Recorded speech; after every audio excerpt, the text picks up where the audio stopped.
고양시 일산 1기 신도시 지정 이후 30년이나 지났네요. 옛 명성을 뒤로하고 최근 배드타운으로 가는 거 아니냐 이런 우려도 있다고 하는데 현재 상황이 정말 그 정도로 좀 위기 상황이라고 보시는지? 예, 아주 위기고요. 예. 그 부분은 또 역시 교통시설하고 관련되는 부분인데 네. 역시 비교되는 것은 같은 일기 신도시인 분당하고 비교할 수밖에 없고요. 분당은 이미 뭐 네이버라든지 아주 큰 대기업부터 해서 어떤 테크노 밸리라든지 예. 어떤 자족시설들이 아주 많습니다. 예. 그 자족시설을 견인해낸 이유 자체가 교통시설인 거고요. 예. 지금 교통시설이 없기 때문에 자족시설이 안 들어오고 또 고양시의 어떤 자체에 대한 어떤 불평등성이라고 할까요? 그런 부분들은 이 부분이 아주 강북 이야기를 했지만 강남 중심이라고 이야기했지만 강북이기 때문에 문제도 되지만 실제로는 남북관계 대치관계 속에서 어떤 이쪽이 군사 지역적인 어떤 그런 영향을 많이 받고 있습니다. 예. 실제로 군사 시설들이 아주 많고요. 예. 이런 그런 것과 더불어 또다시 더블적으로 제한이 되는 부분들은 과밀 억제권으로 계속 묶여 있다는 것. 예. 그래서 이 고양시는 실제로 아파트만 계속 지어 올리면서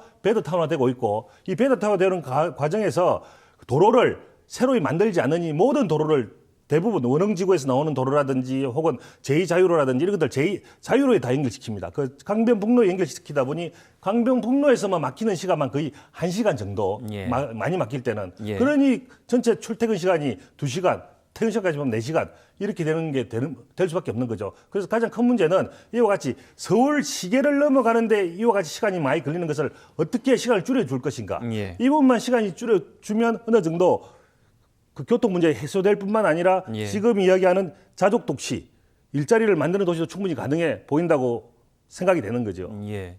뭐 교통 문제와 더불어서 과밀 억제 권역까지 여러 이야기를 좀 풀어주셨는데, 자 고양시가 이런 배드타운의 우려감에서 벗어나서 자족 도시로 발전하기 위해서는 사실 그 강남이나 뭐 서울과의 근접성이 좀 떨어지는 지역일수록 그 지역 내에서의 일자리를 만들어내는 것이 가장 중요한 문제 아니겠습니까? 그렇죠. 최근에 경기관광공사, 경기문화재단 등 세 곳의 공공기관이 수원에서 고양으로 이전하기로 결정을 예. 했습니다. 2024년까지 입주할 예정인데요. 예. 그만큼 고양시가 문화관광도시, 문화관광의 메카로 자리매김하고 있다 볼 수가 있습니다. 고양시 같은 경우는 이미 킨텍스와 한류월드가 들어가 있고요. 예. 앞으로 고양 테크노밸리가 조성될 계획입니다. 예. 고양 테크노밸리에는 방송 영상밸리라고 해가지고요. 방송 영상 시설이 들어올 수 있는 등 5개 단지가 조성되는 사업인데요. 총 사업비가 무려 5조 2천억 원에 이르는 상황입니다. 예.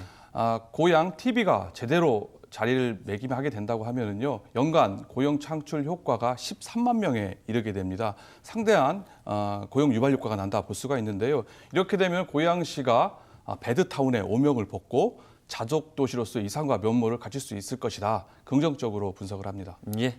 고양시의 현재 상황과 미래에 대한 전망까지 좀 해봤습니다.